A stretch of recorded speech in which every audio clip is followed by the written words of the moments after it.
Hi. Hi, everybody. So we are Riccardo, Amara. and we are the three person behind the project Cars Plus Vienna, and we are in Cars Plus now, like in the shade, like trying to avoid the rain, and we are here to discuss about our project and present it a bit. So the first point is like, what is Cars Plus Vienna actually? So do you want to have like some kind of presenting it or? Yeah, okay, so the part that we looked at mostly was the part that is called Wrestle Park. It's the park in front of the metro station that's Karlsplatz. The Karlsplatz area is bigger than the park, but we mostly looked at the park section, which is a Karlsplatz, a part of Karlsplatz, but it's called Wrestle Park. Okay. And the name Wrestle, it's an inventor actually who invented the ship's propeller. The first person who invented the ship's propeller, and after him the park is named. Okay. But yeah, so I was thinking more like that Cars Plus Vienna is this interactive project we have done. Mm-hmm. So like it's a way. So it's in this frame of this class we are doing this methodology class, and the point was to try to approach ethnographic data in a way that is different from standard monographies or ethnographies, and it was like to let the people approach the data by themselves. So that's what we are actually trying to do in our website. That is. Have the users form their own experience of Karlsplatz, but do you actually think that users are actually making their own experience in that?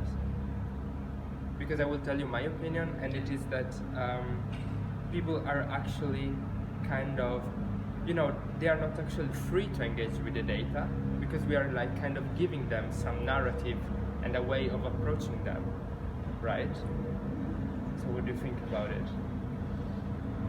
I think Amara said it. Like for me, it was not the focus of the work that I did. I mean, of course, when you do anthropological research, you always have to think of the audience.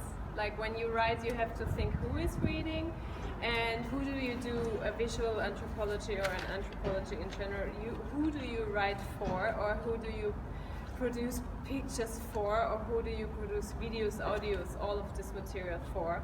That's one question, obviously, but for me the question of experience was a lot more about really the experience in the place with the people who are using the space and the place, and who are having an experience in the Karlsplatz, and not so much the audience, because for this seminar, the audience is very limited to our professor mostly. So it was not really a question for me that I would think much about who is the user. So that would be different in a different case, when we really have a user audience, like we really have a limited amount of people who will have this access to the website. So for me, the part of experience was mostly like, how is Karlsplatz experienced on the square, and not like the user experience. So your focus was more towards the gathering of data? Yes. Right? So how was special about this gathering, this collection? So I mean, again, for me, like she said, like for me, my own experiences was based mostly on walking, and coming in contact with these people unexpectedly. Yeah, the audience, of course, didn't know what was happening, and most of them were also doing the same thing I was doing. So initially, I was scared of like pointing the camera out and all that, but we found out that most people were also recording. So this audience actually do not necessarily care, because here is a free park, and with the whole corona shift, everyone wanted to like express themselves in any way possible. So I think the whole idea of, the whole thing for me was just how we could use different techniques to also gather information about the park, about the people in different times and areas in the walking, the urban and the road, crossing road sites and all these places, and how we were able to, also make meaning out of all these events or places. Yeah. But don't you think this is somehow connected to the way you then present the data? Because you have, as you said, like different, we have used different sources. Like we have used GPS tracking, videos, photos, and so on. So like the purpose was also to offer some kind of multi-dimensional experience of the square. Yeah. But then there's like this way of presenting data that is like this somehow connected to one of the topics of this class. It was that of sensoriality. It's like the bells. Yes. Sensorial.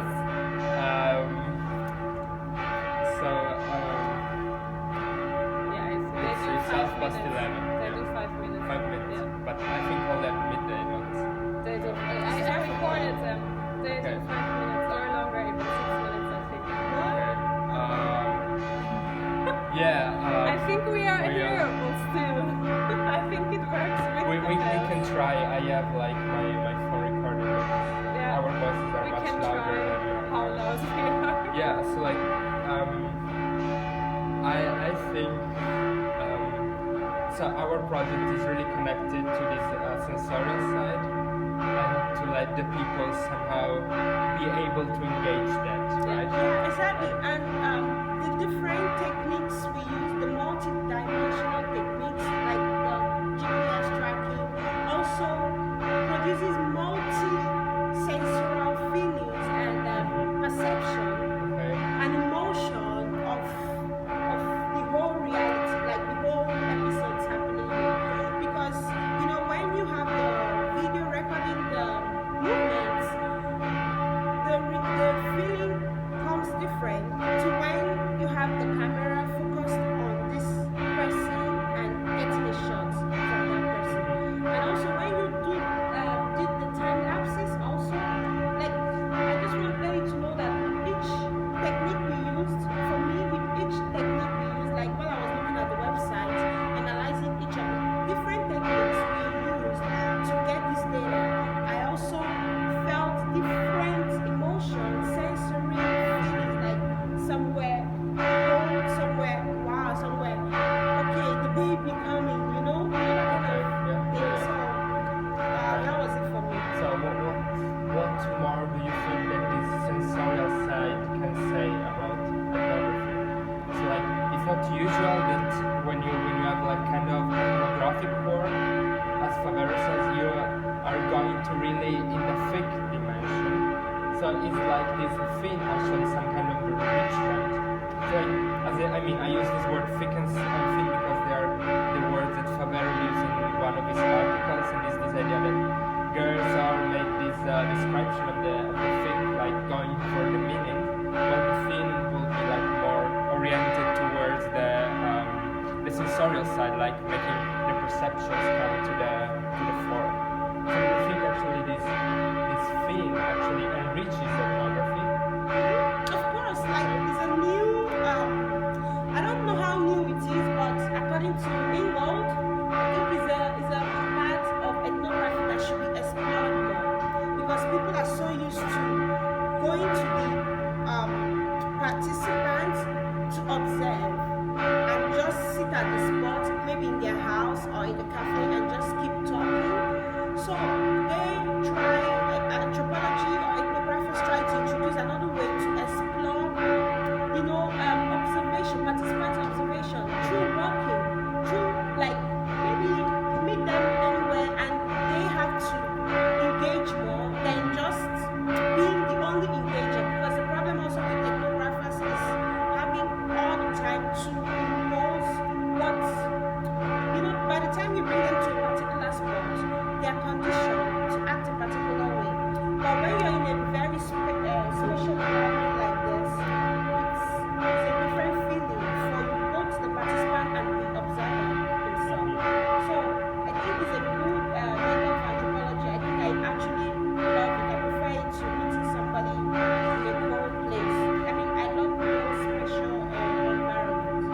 do you think you can still call this participant observation actually?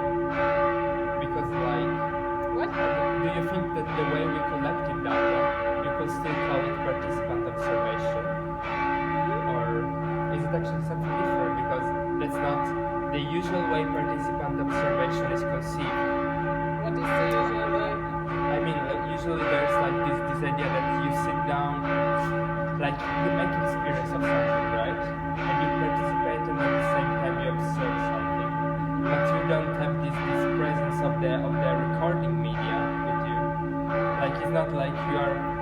So the fact is that the way we approached Kasplatz, the square, you have like this constant possibility of getting back to your data. But when you're doing participant observation, most of the time you're mainly basing your observation on your memory. And like there's a separate moment when you collect data and when you analyze them. And here is the same for us. I don't think so. Yeah, I also wouldn't separate these two things so much. Because participant observation has no usual way. For me, it's just any way. The most important thing is to have the participant and the observer, and that makes it already full meaning. And each of the events also involves having a recorder and recording the whole scenarios happening. So I think this was a clear method of participant observation. We did another participant observation with the use of techniques like cameras and I mean, with even more tools. techniques, yeah? Yeah. Because usually in participant observation, you only record the voice, and that is it. But here we or recorded. take Okay. notes. Yeah. Yeah, we Something recorded like that. not You're just always recording it, and even if writing. you just take your own brain and you're also Super. recording it. But we did like the participant observation, in my opinion, with just more tools to record. Yeah, And that's the only difference. And when you have the other one, the older form, the one you refer to, we always sit and write. But here, you just take notes. You know, you have the memory. So I disagree with you because there's also a notes, memory notes that you're taking while you're recording. And there was no time we had to write some things down, like, you know, record and write. We just gathered the materials. Then when we got home, we were able to extract some things we kept in our memory, like to inscribe them. So here we got not just the voices, we got the videos, the images, and sounds, like the bell ringing, you know. We even got the things that we don't normally get in the usual participant observation. I would even say that we extended our own senses to tools, to like a camera and audio record. Like we are not only the machine that observes with our senses, but we extend our own senses to perceive it with the media. Yeah. Yeah, it's just like I was thinking more of this idea of the ethnographer as a filter.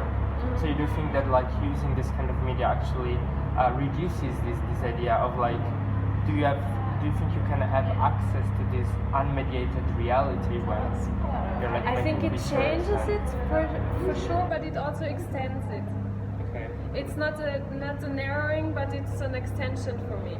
Yeah. Because when you only use one medium, which is a pen and the memory, okay, it's two, but then you have just these two things, and not, as in our case, it was like 10 different things. It was, visual and audio and GPS data, and I think it was an extension of the normal way. Yeah, and there was also an argument, that is an argument that writing usually distracts us from experiencing and capturing the whole event. So most times while anthropologists write, they tend to filter like the most important events, which is stuck in the memory, but they don't really know how to express it in writing. So usually writing doesn't do the whole picture. Yeah. No, it's just so what I think is that the ethnographer is a kind of element of disturbance in the environment it is in. So when it gets back, so like the fact is usually that you don't take notes when you're experiencing something, because then you will make your informants or your interlocutors aware of what you're doing, and it will change the way they behave. So usually you observe that, and then you get back home and you write your data, and this implies that the person that is experiencing is kind of modeling them, because there's like this memory side and then there's this subjectivity side. So do you think that like making the people directly, so first of all, like approach the field like we did, like you are just have the camera there observing, then implies this that you are actually somehow reducing the ethnographer influence on or disturbance in the data. And then of course there's like the part of the presentation of the data where you say, okay, like now I'm letting you confront the data by yourself. This is not much my opinion I'm trying to convey now to you, so I'm letting you let your own understanding of the data I have collected. So how do you see this actually? What's the question? Okay, yeah. Wait, my video is, sorry. No. It still works. It was just so okay. I will try I think to. you always have this aspect of, do you really work totally invisible and hidden? Mm-hmm. Like as an ethnographer, you don't have this completely like spy-like aspect of work. Okay. Like you always have to have some interaction, and then you have to somehow say what you're doing to a person that you talk with, for example. And as we should do it in visual anthropology, it should be like not like the spy-like hidden kind of spying on people thing, but to make it like clear and open what we do, so people are really actively interacting with us, for example. Also. And in my experience as a photographer, it makes a difference when you actively approach someone for a picture and you're nice and open and you are totally like fully present and give them the opportunity to interact with you, then you get a much better picture as then if you just spy on somebody and hide and pretend like you're not there and you're trying to be like to get a good picture. And I think that's the same way for ethnography. Like if you're open and you say what you're doing kind of, then people want to share their experiences and they want to give you all the information they have. Like I experienced this in another subject in university right now very much, that the difference is maybe before ethnography was more hidden and they were just kind of sneaky trying to get information out and not saying what they're doing, and they're like, I can tell you and I want to be hidden and you don't need to see me and it's better for the ethnography, blah blah blah. And I think it's the other way around right now, because we see that when we're openly saying what we're doing, we're getting like even better like material. And that's my experience as a photographer, and also in another subject that I'm doing at the university in ethnography at the moment. Yeah. Both ways. So my questions were just kind of provocations because of the idea that Favero also expressed in class and in some of his articles that there's no reality behind the camera.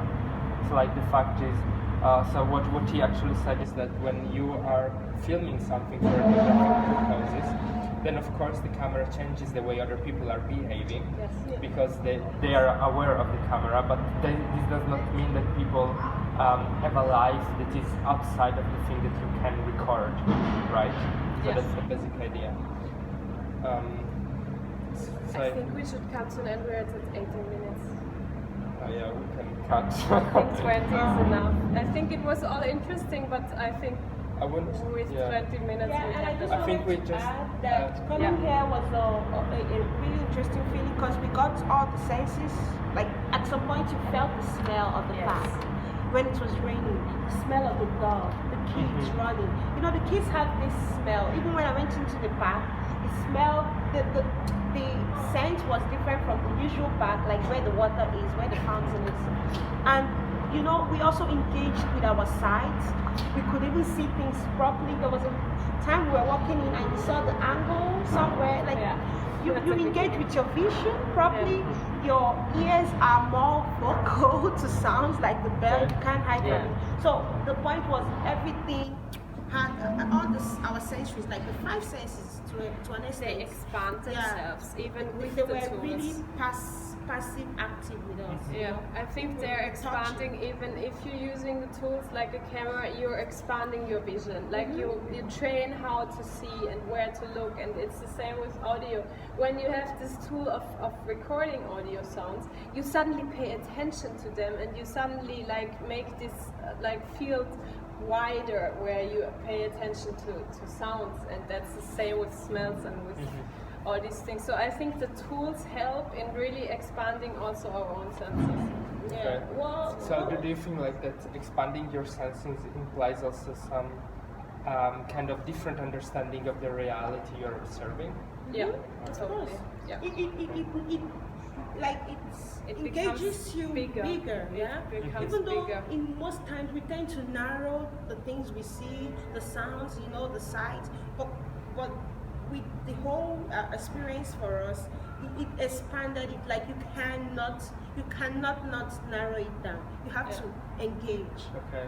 Yeah. But then what should be the role of the ethnographer? Like the fact is that you tend to collect a lot of different perceptions and different data, but then shouldn't like the ethnographer actually select? So shouldn't the ethnographer actually offer some kind of narrative to the people? Because otherwise you could just say, yeah, go to Karlsplatz and then look at the square and collect your own data and make your own feeling of the... That's what we did. Yeah, but I mean like when we are then offering the data, then I think the role of the ethnographer should be also like making some kind of sense of the data he has she has collected. That's what's visible on our page very good that we are doing. Yeah, but I'm thinking like something else that Faber said. I think that we should come to an end. But so like I think that's a very important point we should touch upon at least. And it's like the fact that Faber said like that the ethnographer shouldn't be an author anymore, but should be more a curator of data. But it's somehow to me it feels like it hides something about the fact that the ethnographer is always somehow the person in power of presenting data to the others. So I think it's the voice of in our case it's like the voice of the place, or the presentation of the place. Like the place doesn't speak on itself to somebody across the internet, but there needs to be something where it can be shown across the internet, and that's where the ethnographer, or even in a text or in a book or whatever, where the ethnographer is just a medium, that's just a channel from one culture to another who reads, or from our square to another one who looks at the website. And there the ethnographer has just the role of being a channel to convey something to something else. I don't think so. I think he's a creator. So he's creating an artifact actually. Yeah, of course. I mean, to define it's not neutral, because you cannot just put something like a country and do the full country in a book. And then, like, of course, it creates a certain, like, a frame. Yeah, but then, like, the problem is that when you just record data and you present them without comment, then you run the risk of, like, making your voice not, like, presenting them as some kind of natural artifact, maybe. So because the figure of the ethnographer becomes kind of hidden. Yeah, I think, what about this collecting and not giving back, we should actually... But the question is, whom should we give back our data? Okay, maybe we don't have to include it, but we talked about it, and I think it's an interesting thing. It is a very interesting thing. Say it again. Yeah, because she asked something and we discussed about it. So the fact that anthropologists or ethnographers keep collecting from these people and never give them anything. So we all came out and engaged with these people, and they enriched us with new materials, good feedbacks. So in the end, what do they gain?